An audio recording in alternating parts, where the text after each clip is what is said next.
Hi guys, welcome back to GP Reactions. Hope you're well, hope you're having a great weekend, and as always, thanks for everybody who's subscribed. So I'm going to be reacting now for the first time on my channel to the band Marillion, and this is a track called He Knows You Know, and it was taken from the album A Script for a Jester's Tear. Entered the UK Top 40 on the 12th of February 1983, and it kind of peaked at number 35. I haven't heard this song for a long time. I do know this song, but I'm kind of interested to kind of get back to it. And I do believe that this is a 3-minute 32 video, so I've never actually seen the official video of this song before. I'm hoping it doesn't get blocked. If it does get blocked, I'll come back to I think there's a longer version of this, an album version, I kind of seem to recall. But I've kind of mostly forgotten how this song goes, and I've definitely never seen the video, so for sure, if this does get blocked, I would definitely come back to either a live version or the extended audio album version. So yeah, without further ado, this is Marillion with He Knows You Know.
So I'm just going to pause it there, and I kind of really hope that this doesn't get blocked. I kind of forgot how this kind of song progressed, and that bit where the synth came in and then the guitar came in, and it's just kind of really gave me goose pimples all over. Such a fantastic song. I'm interested about the story of this song now. I don't really kind of have a clue what this was when it first came out, and it was out very, very kind of briefly. Commercially, that was only reached number 35, so it would have dropped out fairly quickly after that. But I'm really kind of interested because it seems like it's kind of the character in this has kind of got fevers and he's been like taken away, and I'm just wondering whether this is perhaps kind of like drug related. Just something about it's almost like he's going into drug rehab. Or being kind of like dragged away by people in white coats, or maybe that descending into kind of really poor mental health. Just really kind of interesting imagery. I'm going to take this back, and brilliant video. Actually, so I've got to take it back.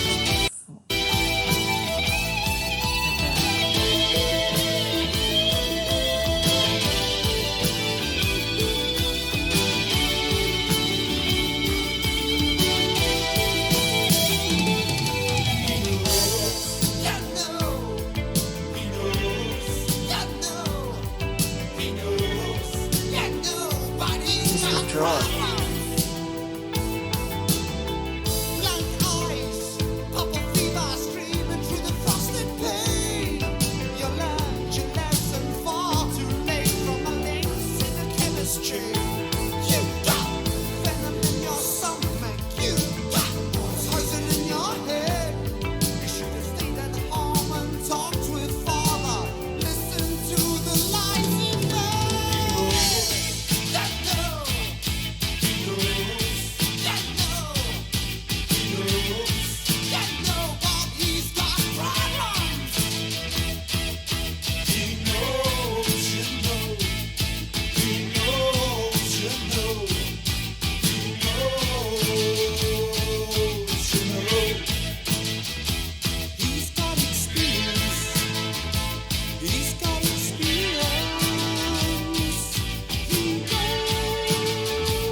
So that was brilliant. That was Marillion, He Knows You Know. I've never seen that video before, but there's so much kind of imagery going on there. But it did kind of like make me kind of think of mental health. It made me think of drug addiction, drug rehabilitation, withdrawal. Also kind of like, especially at the end, it kind of made me, I was trying to figure out what The Office was early, there's like the scene in an office was trying, maybe that's just the whole idea that we're living one life when what the rest of the people around us know on our 95 jobs is they don't know that we kind of have this other life where we maybe we maybe suffer with depression, or we maybe we're taking drugs. Yeah, kind of, I really loved this video. It felt very much the type of video that was made in the 80s, slightly kind of locational as well. Although I couldn't like guess where they were, it's just nice to see them outside and on these outside kind of locational shoots. Yeah, so wow, let's have a look at the lyrics. Light switch, yellow fever, crawling up your bathroom wall, singing psychedelic praises on the depths of a china bowl. You've got venom in your stomach, you've got poison in your head. You should have listened to the priest at the confessional when he offered you the sacred bread. So I think that first bit is, it sounds to be like it reads like he's actually taking drugs. He's been to maybe he's literally been to a confessional, spoken to a priest, and the priest has kind of offered him help, maybe guidance, and it just kind of feels like a missed opportunity.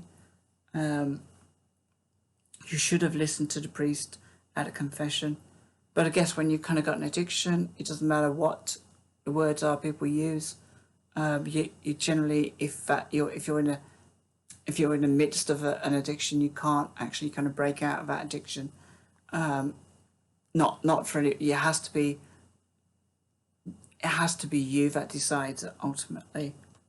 He knows you know, he knows you know, he knows you know, but he's got problems.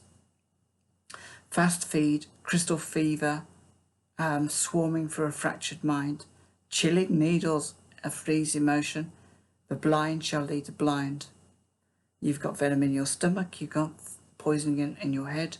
When your conscience whispered, the vein line stiffened, you were walking with the dead. Again, that to me, that just spells a direct link to drug taking, maybe kind of heroin or something. Slashed wrist, scarlet fever, crawled under your bathroom door, pumping arteries ooze their problems through the gap that the razor tore. You've got venom in your stomach, poison in your head. You should listen to the analyst's questions when you lay out on his leather bed. Yeah, so I think this is I think this is like depression. Maybe it's depression through addiction and withdrawal. But yeah, for definite, this is depression, and I've kind of known people to kind of self harm, and they and I think the thing is with some of the people I've kind of known to self harm, they know kind of what they're doing. They know it won't necessarily kill them, but it's quite kind of shocking, the wounds that they have, and you'd hope that they kind of listen to psychiatrists and psychologists, but again, sometimes people don't, and I think it's kind of really difficult what motivates people to change how they kind of think, to change their associations with certain aspects of their life. And there's all sorts of things that can trigger people to take drugs, to take alcohol, to spiral down into depression. And until we kind of change those associations in our head, then we can never kind of get out of it. Blank eyes, purple fever streaming through the frosted plain. You've learnt your lesson far too late from the links in the chemist chain. You've got venom in your stomach, poison in your head. You should have stayed at home and talked with father. Listen to the lies he fed. Listen to the lies he fed. So maybe there was a parent trying to kind of tell you, with the best of intentions, how life can be. But sometimes that reality is kind of dressed up a little bit to make it seem a lot more attractive than how it actually is. And if you've kind of got the personality that you kind of will descend into depression, then you don't see generally the bright side of anybody's good advice or anybody's impression of the world. You just kind of see a dark, bleak impression. So it's almost like there's been kind of free opportunities for this character or these characters to change their life, and on each occasion they've decided not to. Quite a bleak song actually when I think about it. Although it's a real sort of power play, and fantastic music to listen to. There was a moment when the synths kicked in and then a guitar came in. It's like a very little soaring guitar, and I'm kind of not sure. The moment sort of passed me by with it, but I kind of appreciated how powerful it was in that moment, and I wasn't sure whether that was symbolising the drug taking, the ecstasy of it, or whether that was supposed to be like a moment of realisation. But it's a fantastic song from a fantastic group, and I'm really kind of glad I kind of revisited this one, because I kind of had a vague memory of what it was about, but I kind of couldn't remember how well it was how well it was kind of performed and sort of produced. And of course, Fish, his voice is it's kind of got that. His voice has got a real kind of power to it in itself. Very, very distinctive style of singing as well. Yeah, just a fantastic voice. So I just wanted to kind of share something from my own kind of like personal life about that kind of, I guess, kind of relates sort of directly to